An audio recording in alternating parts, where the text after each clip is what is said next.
Well, happy Valentine's Day, everybody. Wasn't sure anybody else said that tonight.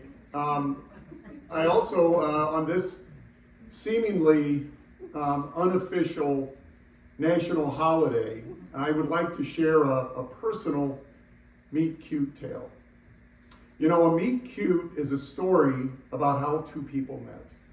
And I happen to think that my wife Laura and my meet cute is pretty darn unique, but ultimately I'm going to let you all be the judge of that. I'm going to take you back almost 16 years to April 2009. I was recently divorced. I had moved downtown into Chicago, and I was living in an apartment on Wabash, just north of the river. I had gone on a business trip, and a colleague and I were flying back into town very early in the morning. And we had landed, and we were in a cab, and we're coming downtown, and my colleague says, "This is amazing. I can go into the office for at least half a day." And I'm like, whoa, okay, let's settle down. and I'm thinking, that is so unlike what I want to do. I'm thinking that the opening of the baseball season just happened. It's a Friday, and I know the Cubs have a 1:20 start that afternoon. So I said, I'll tell you what, you've got the office. I think I have an all-day meeting at Wrigley. And so we got back into Chicago. I did a quick turn around the apartment. I grabbed a barn jacket. I grabbed my Cub hat, and off to the L I went. Very short walk away. And as I'm coming down the steps at the L station, I noticed this very attractive woman standing there with shoulder-length blonde hair, a blue windbreaker, a white turtleneck, blue jeans, and white tennis shoes. And she had earbuds in, and she appeared to be listening to music. And I thought, man, that's amazing. And the next car came up, and I thought, I'm just going to follow her onto the train, and not in a creepy way. Just going to follow her right onto the train. And by the way, the mystery woman was indeed Laura. And she will tell you that she noticed me as well, which is wonderful, right? To be noticed. And she had hoped that as the train started moving north, she would stand near me. And as we went down the tracks, when the train went to the left and when it went to the right, one of those times she would fall into me and go, "Oh, chest first, I'm so sorry." And I imagine when she told me that, I'm hearing this husky voice, like Suzanne Plachette. You have to, you know who Suzanne Plachette is, right? Come on, of course you do. Anyway, it wasn't to be, because this so-called nice, courteous young man got up and gave her a seat. And it was right next to the window. And so, the train's heading north, I'm standing off to the side, I'm glancing over at Laura, sitting there, listening to music, looking out the window, and then 2 stops up, the person sitting next to her got up to leave. And I made my move. I made my move like a big cat moving through the jungle at night. Okay, not really, but I did start moving toward the chair, the seat, and Laura will tell you, and she loves saying this, I hip-checked 3 old women to get to the seat first. I do not remember doing that, but I may have muttered, "Watch your blind spot, Grandma." And so I sat down next to her.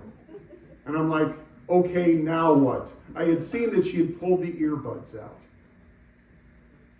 I was like the dog that catches the car. But it wasn't just any car, like a Chevy Equinox.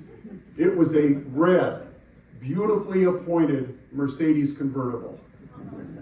And we struck up a conversation, and I told her I had been out of town, and I'd gotten back early, and I did not want to go into that effing office, and I just wanted to go to Wrigley and watch some baseball. But I wasn't sure I could get a ticket because it was the opening week. They were playing the Cardinals. And I thought, if I don't get a ticket, I'll get a burger, I'll go home.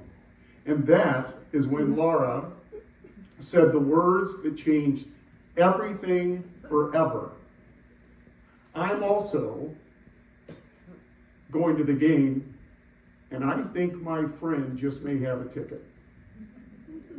And so she called up her friend, talked to her. Yes, indeed, she had a ticket. And then Laura turned to me and said, I have a ticket, but first you're going to have to pass my fun test. And I go, are you kidding? I could be crazy fun. And she just looked at me and smiled, and we'll see. Just kind of had her head tilted like that. Yeah, we'll see. And so we talked all the way up. We got to the Addison stop. We got off at Addison. We met her friend Christy, who had the ticket, the golden ticket, right? And we all go into the park together. And we're sitting down the third baseline in the shade. The breeze is blowing in off the lake. It's a little bit chilly. And I could tell that the two of them were not dressed for these conditions. So I did the chivalrous thing. I took my barn jacket off and I laid it across their laps. And I wish I had said, miladies. But I laid it across their laps, and I apparently scored points for that, which was a good thing, right? And so we talked, and we half watched the game, and we had 3.5 hours to talk and to learn about each other.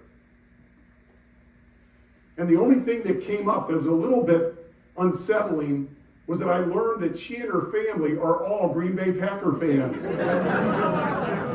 Right? Right? I mean, for many people, that would be a deal breaker. But I got to tell you, under normal circumstances, it would have been, but I just plowed on through that, ignoring that fact. And we continued watching the game, and then Laura will tell you that I scored additional points about halfway through the game when a Cardinals player hit a home run, and a Cardinal fan sitting down the aisle from us, when he jumped up to cheer, had a beer dumped on his head. And it was so unfortunate for so many reasons. And he sat back down, and you could see the beer dripping off of the bill of his cap. And so when the beer vendor came around, I bought a round for us, and I bought an extra one. And I sent it down the aisle to the Cardinal fan. And when the Cardinal fan got it, he had a confused look on his face, and he looked down the aisle. And I said, I just wanted you to know, we're not all assholes.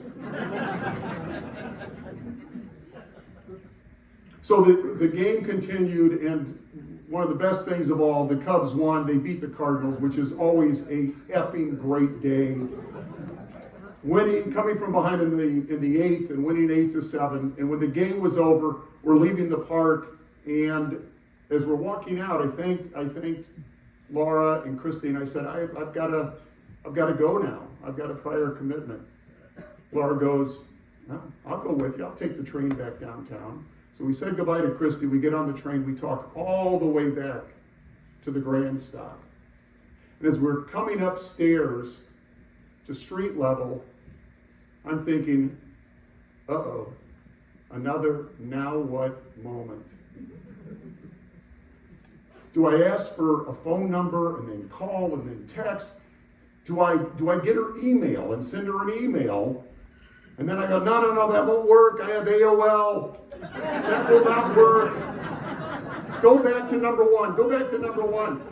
Get the telephone number. And I asked her for the telephone number. And she gave it to me. And better yet, it was her actual number.